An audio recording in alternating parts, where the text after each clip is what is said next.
Hey guys, Miss Hill here, and we are going to continue individual module 6, and this is PowerPoint 1, um, and we're moving on with newborn complications and high-risk newborns in lecture 2. So we have a certain types of newborns that are considered high risk, and I have listed several groups of them here for you. We have groups of high-risk newborns that are classified based on their gestational age, newborns with low birth weight, preterm or premature newborns, post-mature newborns, infected ones, newborns with congenital anomalies, newborns of substance abusers, ones with physical injuries, those with metabolic disorders, and newborns from moms who have chronic illnesses. All of these fall into groups that are considered high risk, and we watch them a little more closely. In terms of gestational age, so we have newborns that are small for gestational age, very small for gestational age, large for gestational age, and those who have intrauterine growth restrictions. Our small for gestational age infant is less than the 10th percentile. That's where they fall on our little grid. They have small body dimensions, a reduced body fat, they have a drawn abdomen, loose dry skin, they are more apt to become very hypothermic, their sutures may be separated, they become hypoglycemic very easily. And complications of small for gestational age infants include perinatal asphyxia, meconium aspiration syndrome, hypoglycemia, so less than 45, and polycythemia, which is greater than 65%. If you look at this picture of this little baby, although he is nice and flexed up, he also looks very exposed as well, but you can see his abdomen is drawn. He does not have a lot of fat. Newborns have something called brown fat that keeps them nice and warm, and it's really readily available for their body to metabolize in order to keep their heat up, in order to keep their body temperature up. So if they don't have this brown fat that's readily available for their system to use and their metabolism to use as energy to burn and keep their body heat up, then they are more apt to become hypothermic. Perinatal asphyxia, that means basically some type of hypoxic insult perinatally, either in the antepartum period or in the intrapartum period. And we know that if we have any type of hypoxic insult to a newborn in the perinatal period, it can cause them to pass their meconium. If they pass their meconium, then they're at more risk for that meconium aspiration syndrome. And now we have large for gestational age babies that we have to consider. And these are babies that weigh at or above the 90th percentile. They are 4,000 grams or more. They usually are delivered by C-section because normally they're too big to fit through the pelvis, and moms end up having some type of cephalopelvic disproportion, and we have a passenger-passageway relationship failure. They are big in size, but they have immature organs, and especially their lungs. They have too much subcutaneous fat. They tend to be hypotonic in terms of their musculature, and they're lethargic. They may become hypoglycemic or polycythemic, hypocalcemic, and we may note physical birth injuries with these guys if they're delivered vaginally, especially because a lot of the times they're too large to fit through the pelvis, and once the head's delivered, the shoulder may get stuck over the symphysis pubis, and we have some shoulder dystocia that we have to now start to manage. If you notice this newborn in this picture, notice how big he is in terms of his chest and his abdomen. He's got a lot of subcutaneous fat, although most newborns don't have a neck, you can see kind of how fat his jaw is here. But notice, what I want you to notice most is his arm. Look how his arm hangs here. If I had to guess, I would say that this baby had some type of shoulder dystocia during delivery, that we've had some type of clavicle injury because of that shoulder dystocia, and now we have an arm that he is not utilizing. You can tell that this arm is flexed and this arm is not. So one thing that we know about newborns in terms of reflexes is that they should do something called fencing, and they should be in a fencing position. So a tonic neck reflex is what it's called. And what that means is that whenever their head turns to one side, the arm on that side should extend, and the other arm sort of comes up. Well, for this infant, that hasn't happened. And so if I had to guess, I would say that he's got some type of injury to this arm, and probably it's because of some shoulder dystocia and a clavicle injury. Risk factors associated with large for gestational age babies include babies born to gestational diabetic mothers. Some of them have genetic factors that cause them to be large. Moms who've had more than one baby, mothers who are pregnant for the second, third, fourth time tend to have larger and larger babies every time that they are pregnant. Moms who are obese also tend to have large babies. And a couple of things to note for large for gestational age babies is that they may experience things such as Beckwith-Wiedemann syndrome or transposition of the great vessels, which is a cardiac anomaly.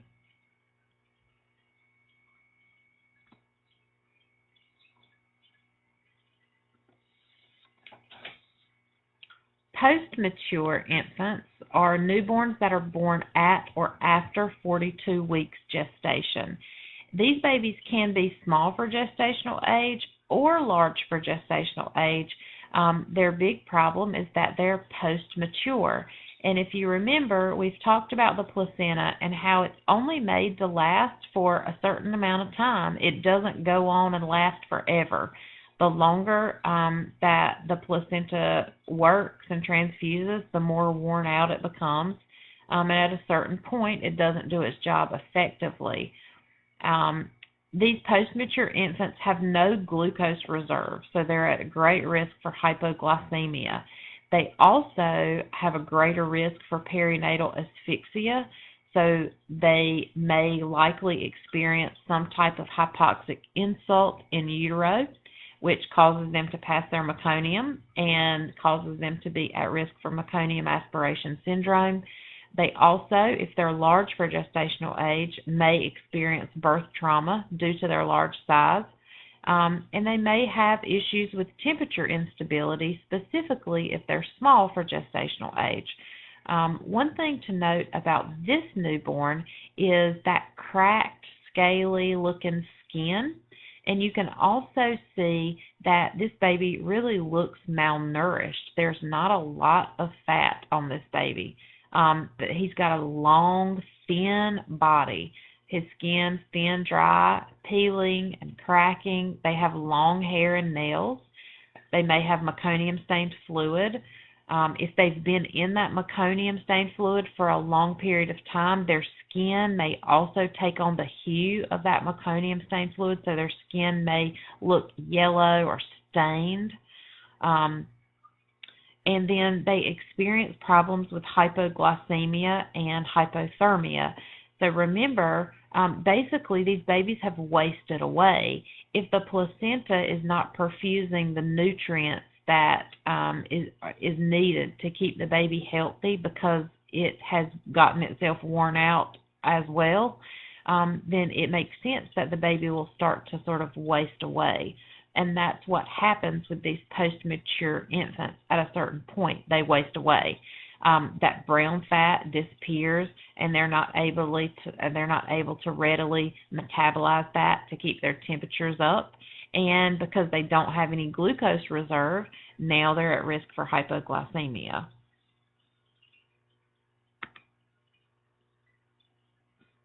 There are lots of congenital anomalies that we talk about whenever we talk about newborns, or think about when we think about newborns. And these are just a few of them. This is not an all-inclusive list by any means. Your ATI book lists a lot of these out very nicely, and you should take a look at that. Hydrocephalus. These are those the waterhead babies, for lack of a better way to describe that on this PowerPoint without a picture. Coanal atresia is a deformity that happens with the airway, the nasal passageway and the airway, and it can be deadly for infants, so it's important to note that. Cleft lip and cleft palate. This is important, and you should pay attention to this certainly whenever we're doing a initial newborn assessment. We always want to note any type of cleft lip or cleft palate, because these babies are at high risk for aspiration.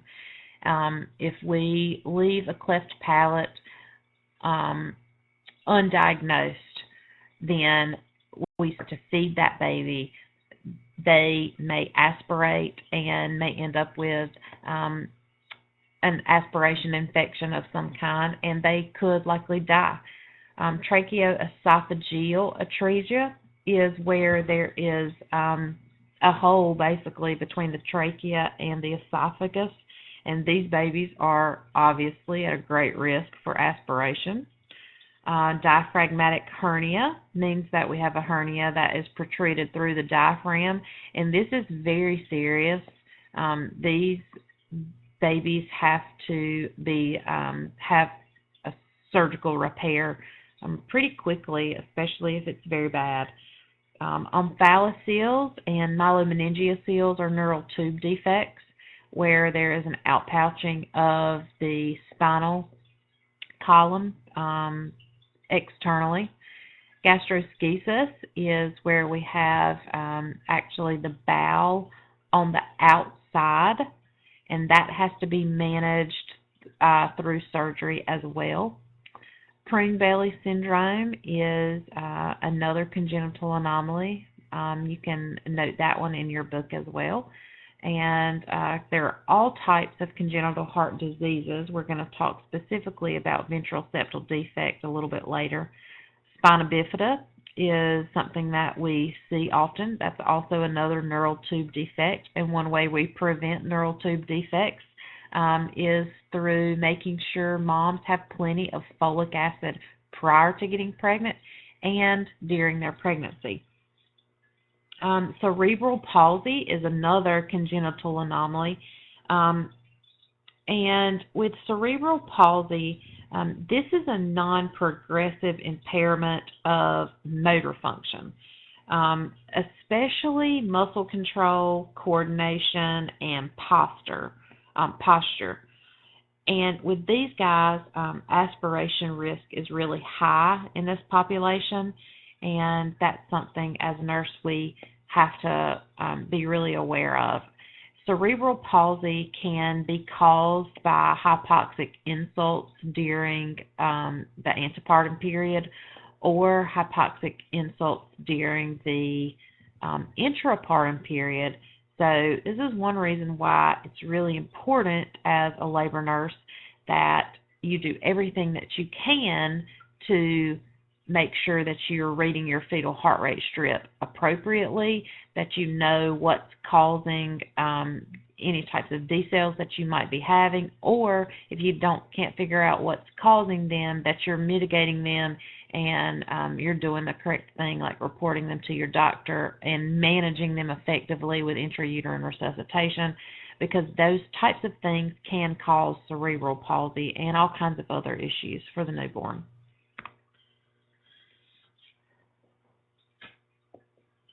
Newborn with metabolic disorders. We have a few metabolic disorders.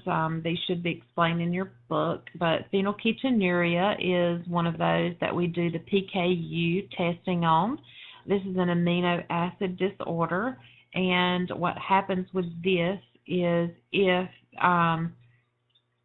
we don't catch it early and this phenylalanine breaks down, builds up in the newborn circulatory system, then it can cause brain damage. Maple syrup urine disease is an enzymatic defect in metabolism of amino acids as well, and it has a very rapid progression, and it is fatal if it's not treated. Galactosemia is an error in carbohydrate metabolism in which the body is unable to use galactose and lactose. And if this is not recognized, it can cause cataracts, brain damage, and liver damage.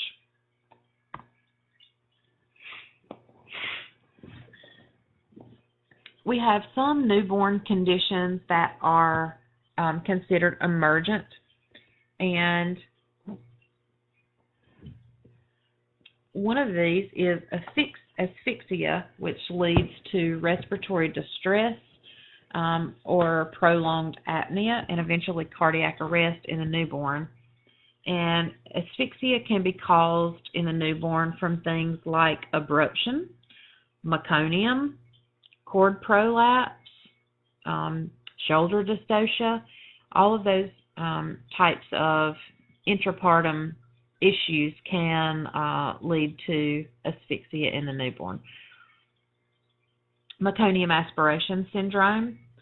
This reduces O2 demands on the newborn, and or the nursing intervention that we want to do for meconium aspiration syndrome is to reduce the O2 demands on the newborn. So how do we do that? But we keep the newborn warm. We keep the blood sugar stable. We make sure the newborn's dry, that there's not a lot of stimulation, that the baby isn't struggling respiratory-wise. So if that means that the baby has to be intubated. Remember, with meconium aspiration syndrome, we want to suction the trachea instead of using the bulb suction. We don't want to do any type of positive pressure ventilation because we don't want to push that meconium any farther into the respiratory system than it already is. These babies that have meconium aspiration syndrome oftentimes end up on TPN because one thing that increases oxygen demand in a newborn is feeding. So we don't want them expending their energy and increasing their O2 demands because of sucking, and therefore we place them on parenteral nutrition of some kind. These babies may have to be on an oscillating vent, and we want to avoid that positive end expiratory pressure for these guys. Transient tachypnea of the newborn, or TTN, is basically an inadequate clearing of the airways. So what happens with this is we have newborns who have periods of transient tachypnea, meaning they are tachypnic at times and then not at others.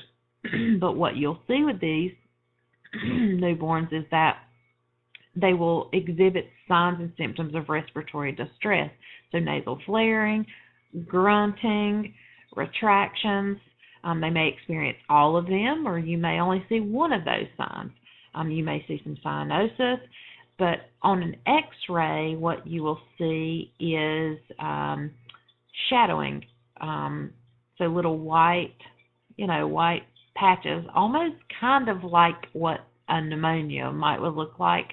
That's how we diagnose transient tachypnea of the newborn. and we just help support them respiratorily until they can either reabsorb that fluid, or we can manage it in other ways. Cold stress and hypothermia will also lead to respiratory distress. So we want to make sure that we avoid cold stress by ensuring that we keep the newborn's temperature stable. Hypoglycemia is also an emergent condition for the newborn. They need to, if they start experiencing signs or symptoms of hypoglycemia, jitteriness is one of your first signs of hypoglycemia. We want to make sure we check the blood sugar, and if it's less than 45, less than 40, we want to make sure that we are offering some type of nutrition to that baby. If they are stable enough to breastfeed, we want them to breastfeed. If they're stable enough to take a bottle, we want to give them some formula.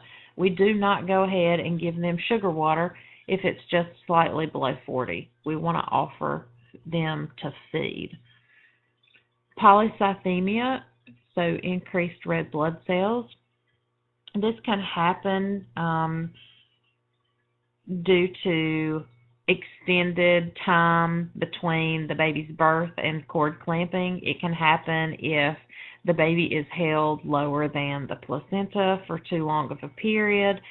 And obviously it causes an abnormally high level of hemoglobin in the newborn circulatory system, and that can increase risks for jaundice, congestive heart failure, or poor feeding. Narcotic sedation is also something that is an emergency with newborns. If we have given moms, or if moms have been substance abusers in regards to narcotics, and the baby is born with some type of respiratory depression due to those narcotics, then we have to make sure that we are supporting their respiratory effort appropriately, whether that is through Narcan administration or just respiratory support, whether that be through ventilation, manual ventilation for that baby. We have to be supportive of their respiratory status until we can correct whatever narcotic sedation they have on board.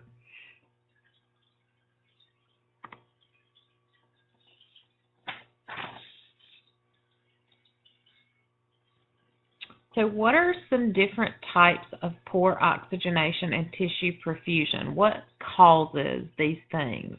Placental problems, umbilical cord issues, narcotic maternal use, poor timing of analgesia from a nursing standpoint, maternal bleeding, maternal infection, prematurity, and multiple births. All of these things have some type of cause in regards to poor oxygenation and tissue perfusion when there are issues with those things. And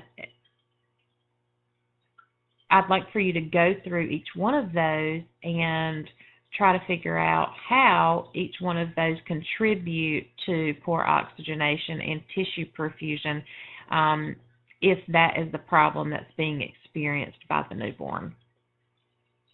A little critical thinking at work.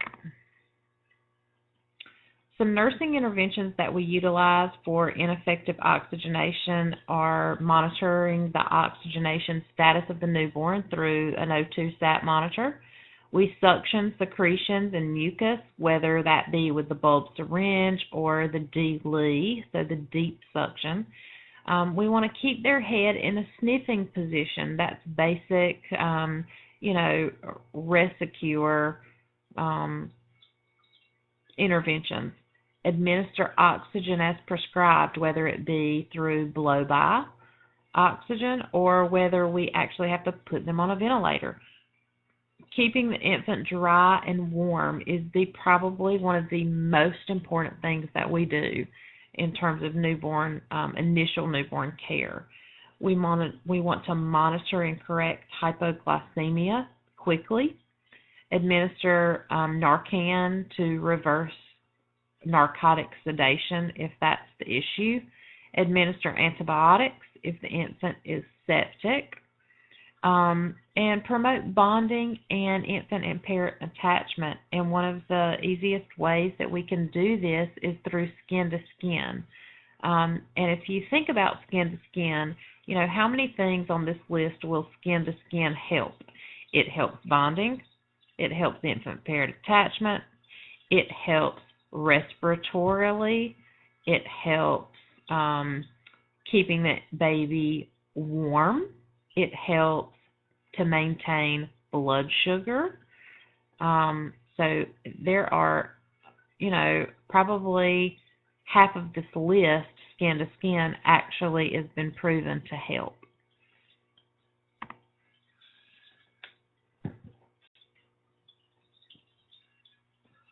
Moving right along into thermoregulation. So the assessment for the normal newborn in terms of vital signs, a temperature of 97.7 to 98.9 degrees Fahrenheit, and that is an axillary temp. A heart rate from 100 to 160 beats per minute. A respiratory rate somewhere between 30 and 60 breaths per minute with periods of apnea that are less than 15 seconds. We have to remember that it's normal for newborns to have periods of apnea anywhere from 5 to 15 seconds. They are irregular breathers and they breathe very shallowly, and they're obligatory nose breathers as well.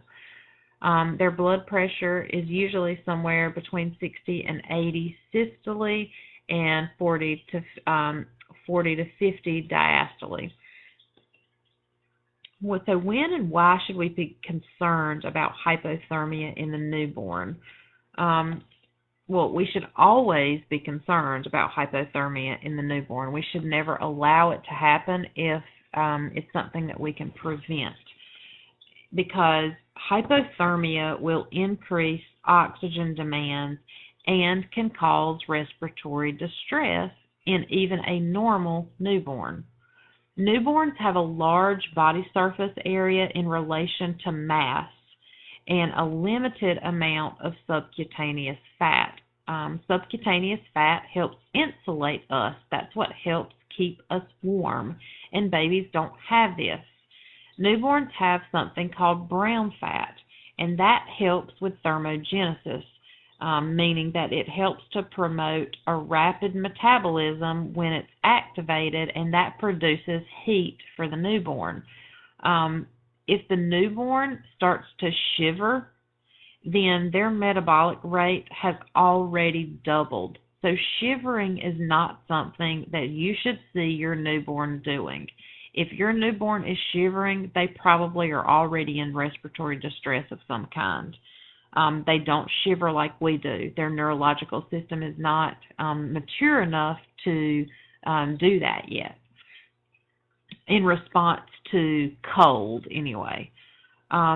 We want to keep normal newborns, or all newborns, warm and promote normal oxygenation requirements for those babies.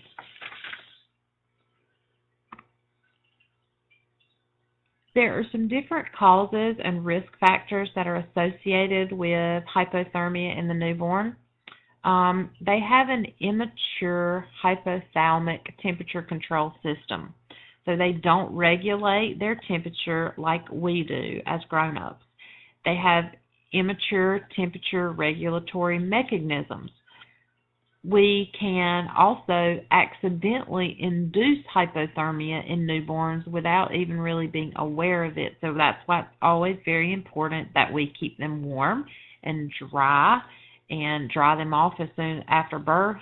Make sure their head's covered, not give them a bath if their temperature is less than 97 degrees. They have an inability to shiver in order to keep their temperature up.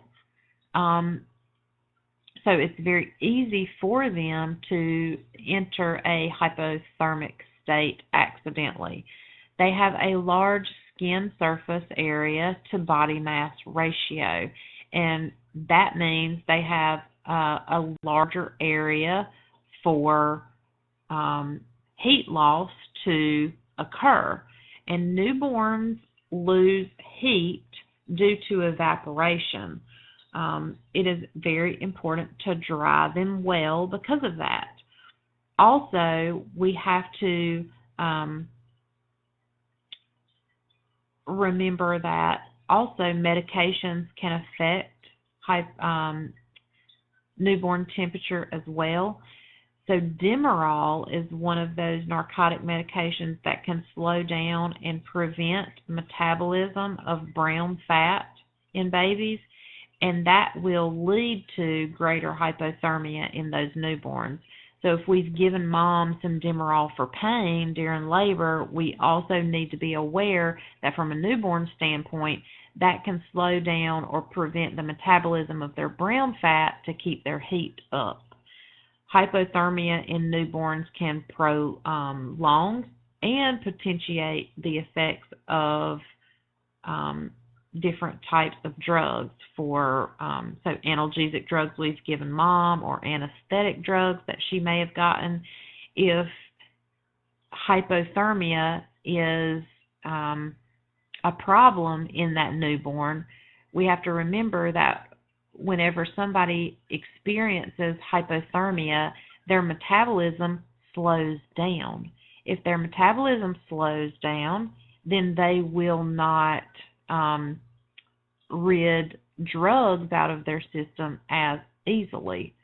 So in the newborn, if they become hypothermic, then they may hold on to some of those maternal analgesic and anesthetic drugs from the intrapartum period longer than they would if they were not hypothermic. So some different types of complications in regards to hypothermia in the newborn. Vasoconstriction occurs, and that should be no surprise to you. That will lead to pallor and cyanosis, and we'll be able to assess that. Remember, acrocyanosis is normal. Cold stress will begin to occur, and hypoglycemia may follow. So the baby may experience some jitteriness, lethargy. Their cry may become weak or high-pitched. You may see seizures if it gets severe enough, twitching, eye rolling, irregular respirations because they're headed into respiratory distress. Hypoxia from slow breathing. Metabolic and respiratory acidosis will begin to occur. Brain damage eventually if we do not correct the hypothermia. And obviously, this baby has to be separated from mom and dad and the rest of the family because it's going to have to be under a warmer bed. And we don't want that. We want to promote bonding and attachment. Some nursing diagnoses to consider: hypothermia related to immature thermoregulating system, impaired gas exchange related to immaturity, an imbalance in body temperature, risk for brain injury related to hypothermia, hypoxia, hypoglycemia, a risk for separation from parents and family. And obviously we want to make sure that our outcomes are met, and we want to maintain a thermoneutral environment for the baby. We want their temperature to be within normal limits 2 hours after delivery. We want their blood sugar to be at 40 milligrams per deciliter or greater. And we want them to be able to room in with their parents. So what is a thermoneutral environment? This is a normal temperature range at which the basal metabolic rate of the baby is at a minimum. O2 consumption is at its very least, and the newborn is able to maintain a normal body temperature. The specific environmental temperature varies based on gestation and their postnatal age ranges. So this thermoneutral environment is not the same for all newborns. It's different for every one of them. And what we want to make sure is that we can maintain their basal metabolic rate at a minimum, because the more their metabolism kicks up, the more oxygen demand they need, and that causes them to burn brown fat, and that causes them to increase their breathing, which can throw them into respiratory distress. So we want them to be able to maintain their basal metabolic rate at a minimum level where they have the very least amount of oxygen consumption so that we can maintain their respiratory status, and within those two things, we want them to be able to maintain their temperature at a normal level as well. And that is their thermoneutral environment.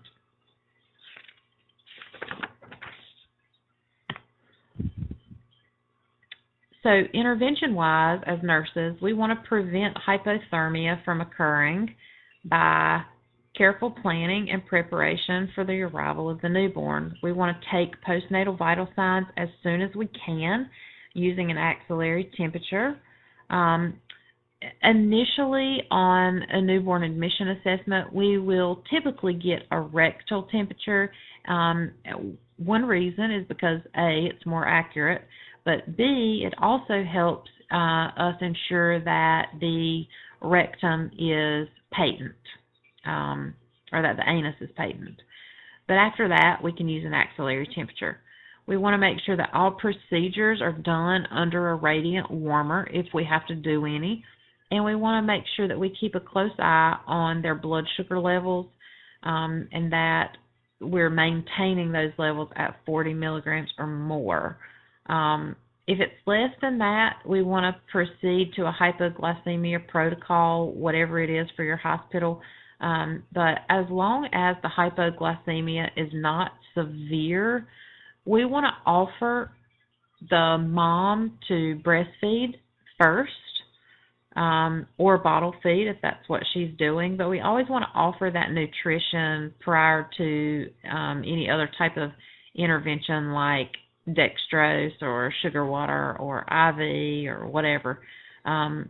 If the baby is able to feed, then we want to offer that first, as long as the blood sugar level is not too severely low.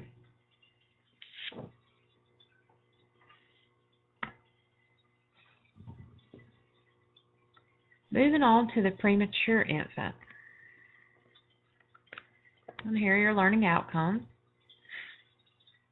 I will allow you guys to watch this video on your own. It's a great March of Dimes video that has to do with premature birth. So the premature infant is an infant that is born after 20 weeks gestation, but before 37 weeks gestation. These babies typically end up in a neonatal intensive care unit at a tertiary care facility. And the best way that we can promote bonding in this type of setting, in a NICU setting, is to allow opportunities for kangaroo care for these parents. So you have to watch the video to talk about kangaroo care, to know what kangaroo care is, but it's basically just skin to skin. And this allows opportunities for touching and holding, and it's a great way to promote bonding for these premature babies with their parents and their families and their loved ones. We have several types of risk factors that are associated with prematurity, and these include adolescents, individuals that are of single status, substance abusers, multiple pregnancies, lack of prenatal care, gestational hypertension, history of preterm delivery, individuals with cervical incompetence, premature rupture of membranes, chronic maternal illnesses, gestational hypertension, there it is again, trauma, violence or motor vehicle accidents, uterine abnormalities. All of these are risk factors that are associated with prematurity. And go through each one of these and figure out why it is a risk factor associated with prematurity. Physical features of a preterm infant, in terms of your assessment, these are the things that you may see. They are low in birth weight, and we know that for babies, that is the number one predictor of how well they're going to do. It's the number one thing that causes infant mortality as well, is low birth weight. These babies are shorter in length. They have a large head, but a really soft and pliable skull, so they are at greater risk for intracranial hemorrhage and different types of brain injuries. They have preterm skin characteristics, so their skin is very thin. We can see their veins through it. It's very fragile. They have soft and pliable ears because their cartilage hasn't developed yet. So you can actually fold their ears over and they will not recoil back. For little girls, the clitoris and the labia are very prominent.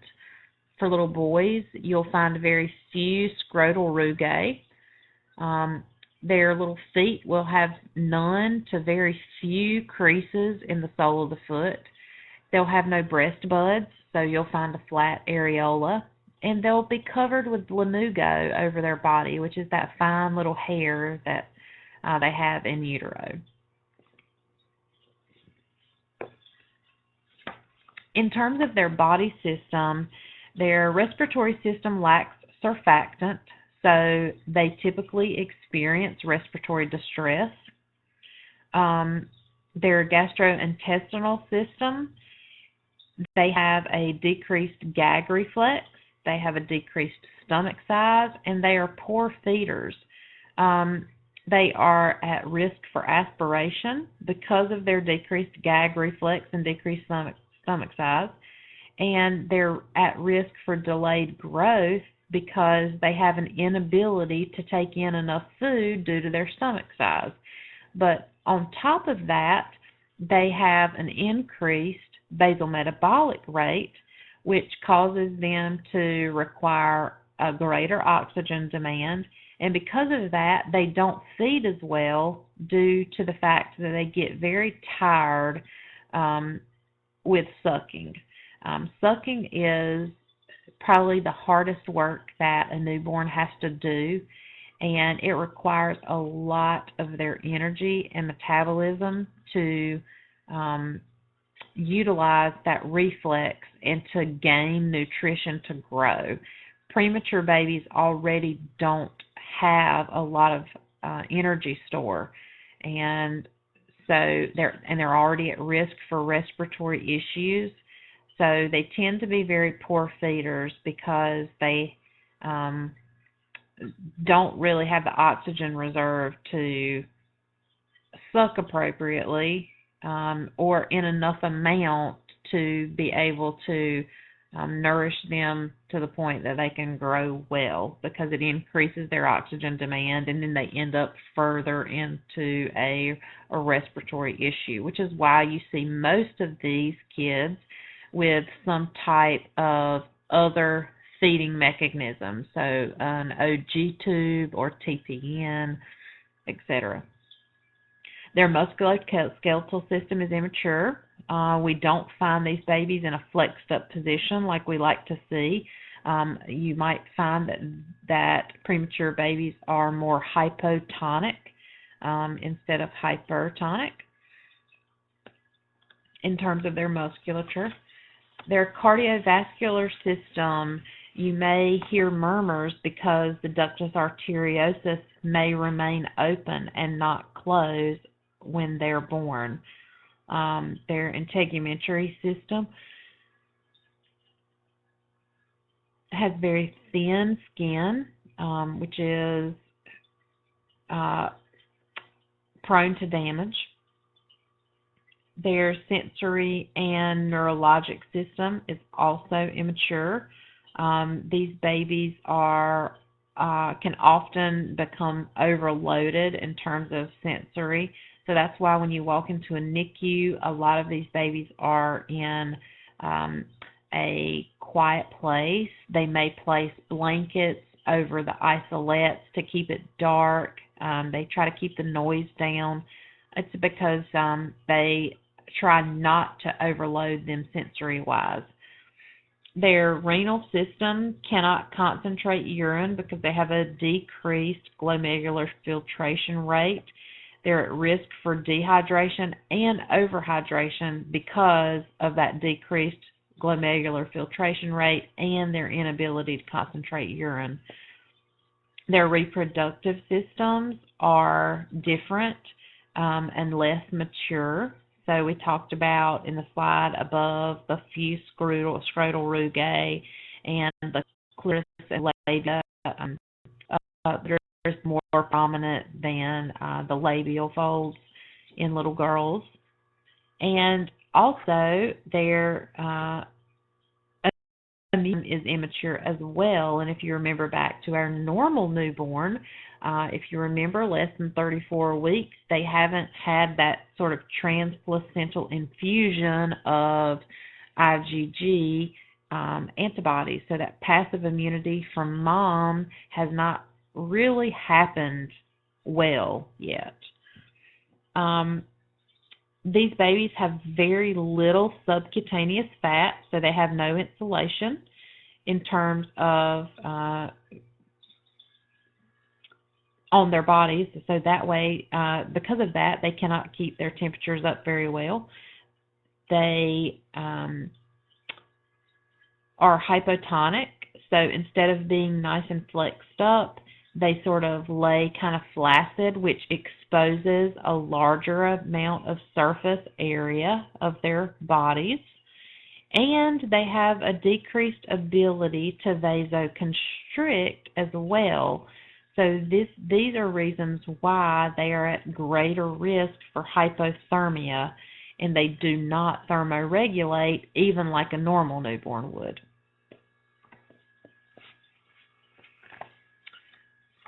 Some complications of prematurity include respiratory distress syndrome, apnea of prematurity, and this happens when babies have periods of apnea that are greater than 20 seconds or less than 20 seconds when it's associated along with something like cyanosis, pallor, or bradycardia.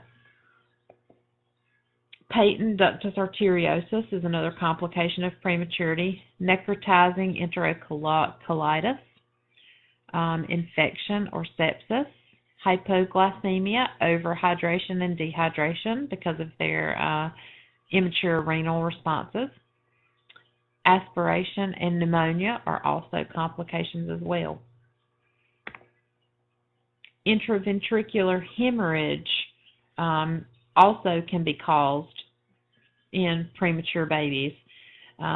They have a very vascular lining in the brain of their ventricles specifically, and those ventricles and the vasculature there are very responsive to hypoxic events, and that will cause them to rupture very easily, which will cause them to hemorrhage.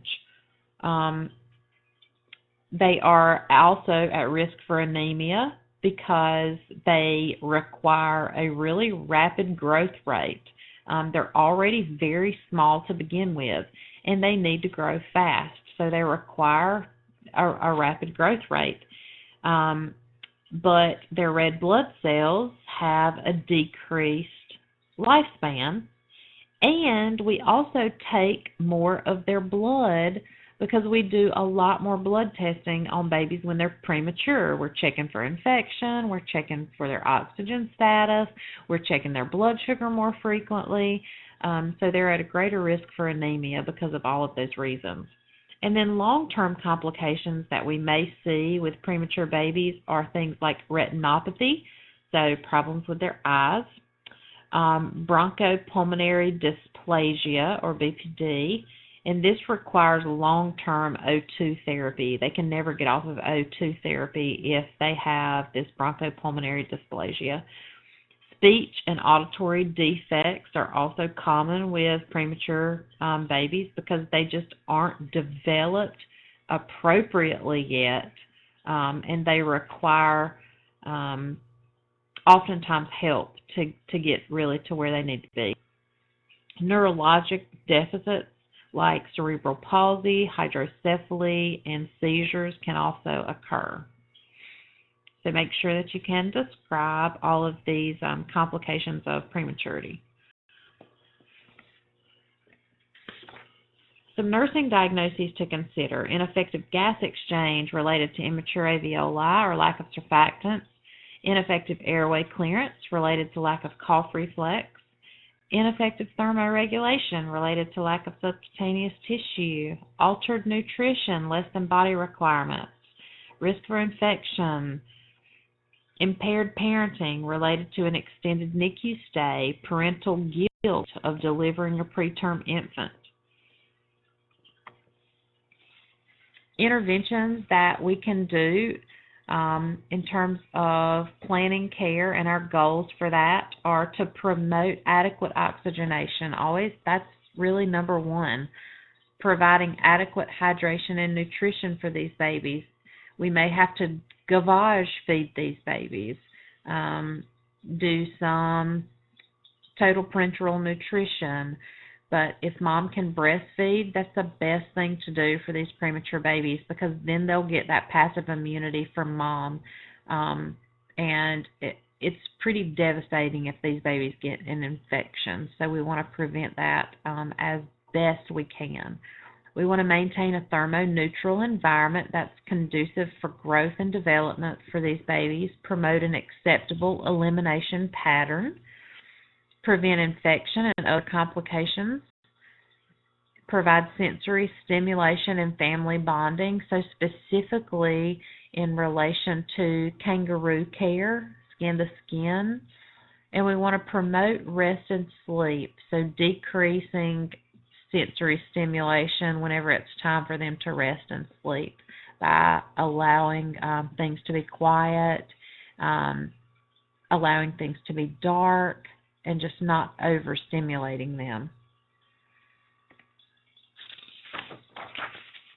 In terms of outcomes, we want to make sure that they demonstrate growth in both length and weight. We want their O2 sats to be 90% or better.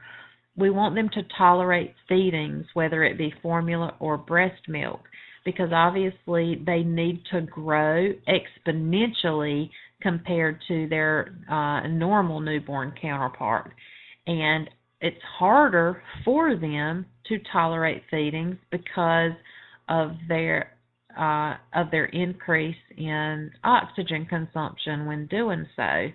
So tolerating feedings with premature babies is probably one of the biggest battles that you fight. The infant's core body temperature, we want to make sure it maintains itself at least 98.6 degrees, that we're getting good wet diapers a day, so anywhere from 6 to 8 in a 24-hour period, and that the parents demonstrate confidence in caring for the baby in the NICU, so that we know that they're confident for caring for the baby once they're released and go home.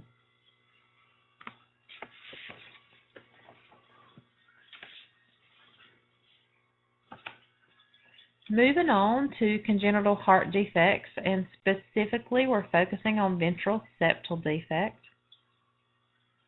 Here are your learning outcomes.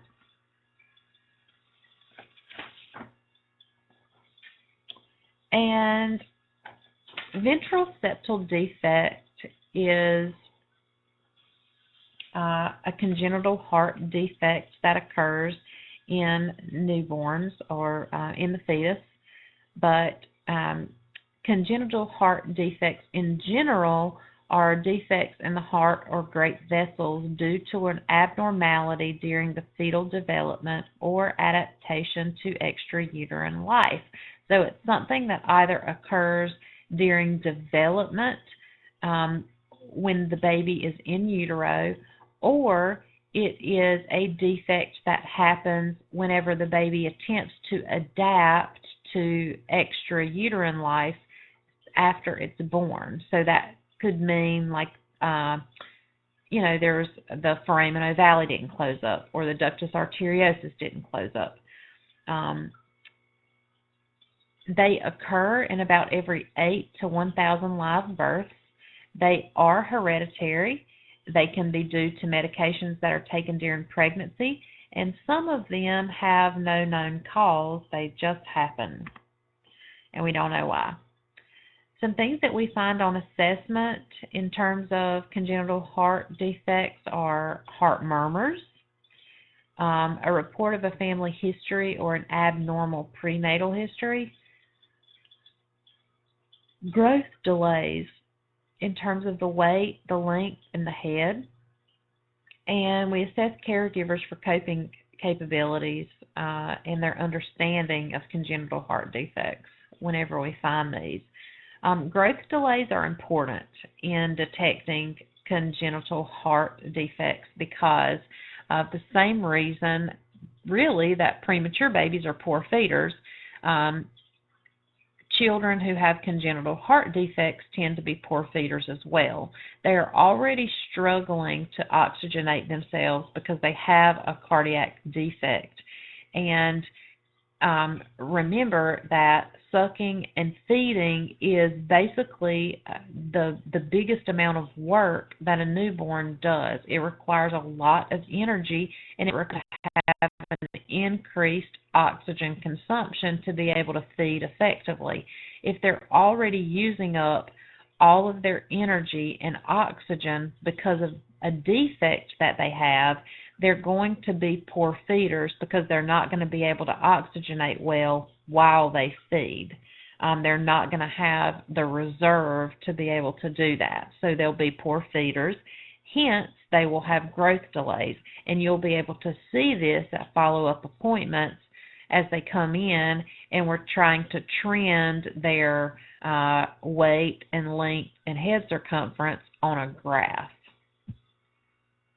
They'll start dropping off the scale, and they won't grow in a nice curve like they're supposed to.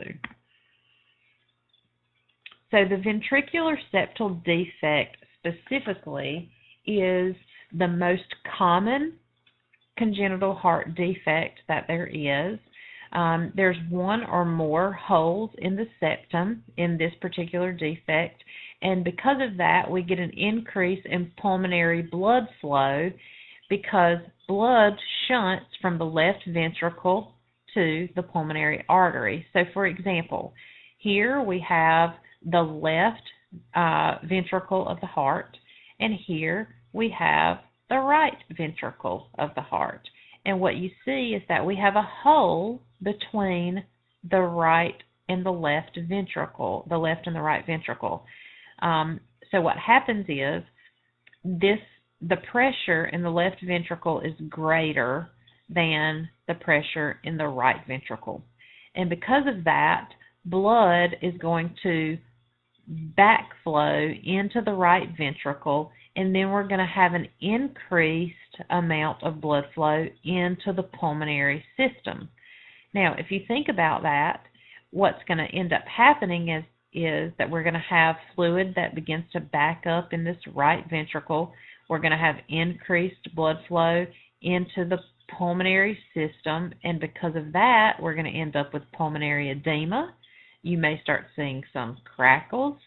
You may start seeing signs and symptoms of congestive heart failure. This occurs in about every 2 out of 6 hold on a minute. This occurs in every 2 to 6 every 1,000 live births. I'm not even sure how I have that written. Don't even worry about it.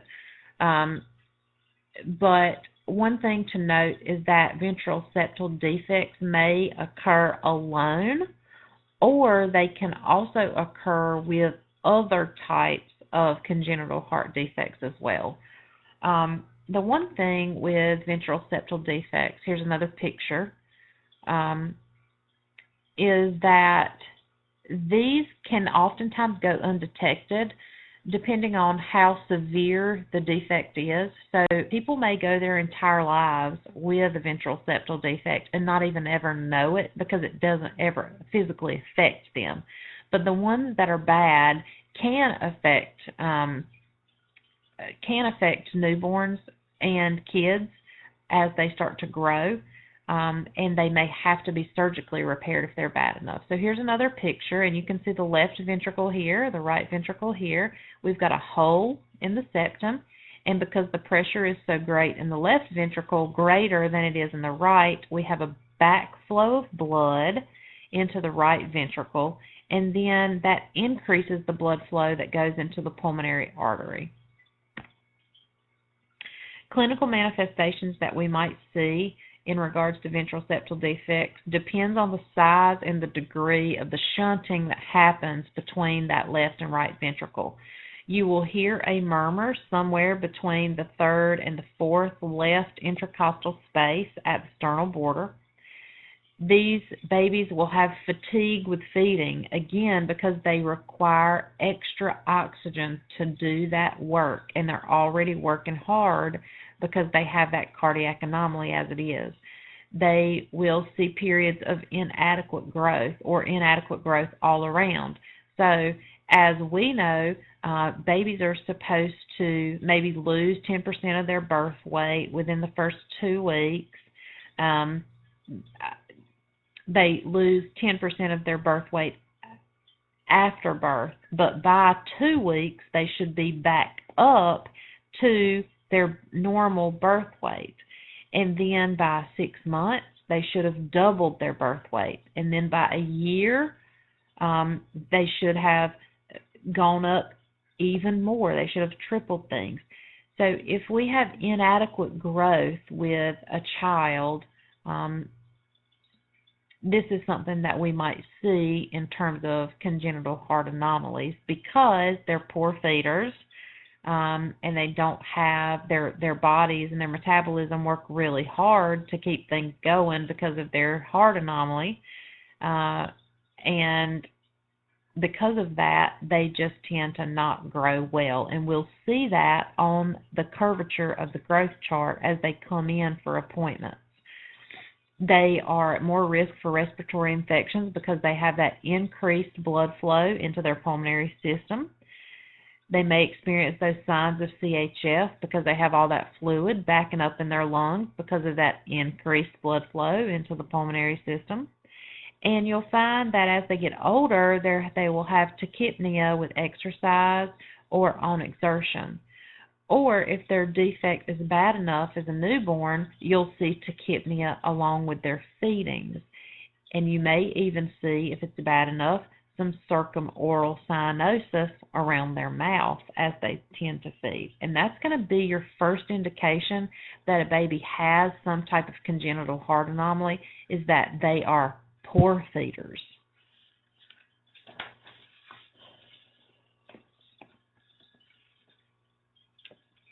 In terms of the fatigue with feeding, you may see excessive sweating due to an increase in their sympathetic tone and an increase in their cardiac output.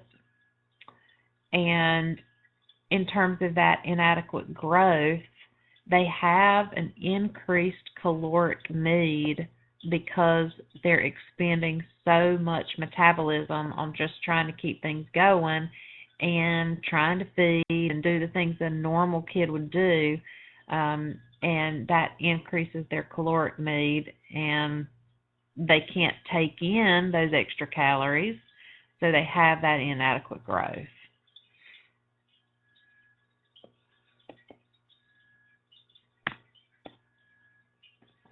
A few ways that we can diagnose ventral septal defects. We can look at these through chest x-rays and MRIs. We'll see enlarged heart and pulmonary vessels. With ECGs, we will see right and left ventricular hypertrophy. So, increased size of the left and right ventricle.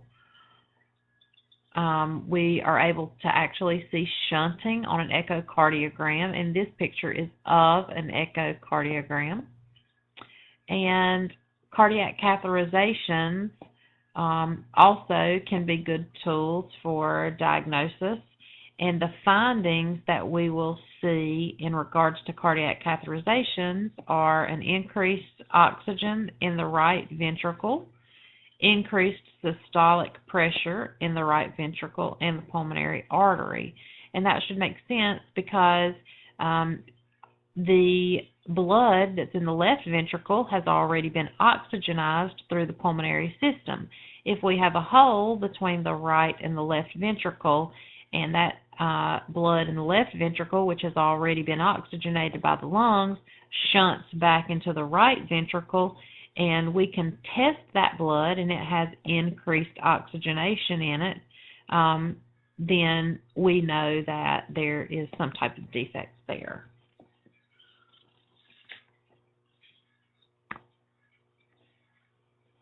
In terms of therapies, ventral septal defects that are small, sometimes, most often will close by the time kids are 6 months old. And the treatment is very conservative if there's no signs or symptoms. We can do surgical patching during infancy if growth is noted to be poor.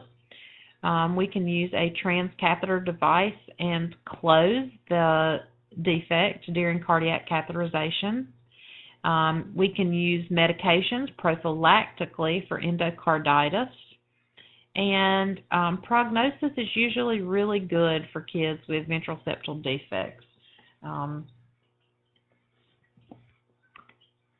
Here are a few nursing diagnoses that you can take a look at: excess fluid volume, ineffective infant feeding pattern, risk for infection, interrupted family processes or activity intolerance, delayed growth and development. All of those are things that you should consider. We want to make sure we provide plenty of psychosocial support, post-op care education, pain management for the kids who've had surgery. We want to promote respiratory function, nutrition, hydration, and activity. And we want to educate parents and the kids, especially if they're having surgery, in relationship to home care before and after that surgery. We want to make sure that the child's pain is managed effectively in terms of outcomes. We want full lung expansion to be maintained with incentive spirometry and exercises or chest PT if the kid has surgery. We want the incision to heal without infection. And we want them to catch up in terms of growth during their next few months to years. That is the end of individual module 6, and this is lecture 2. Thank you for listening.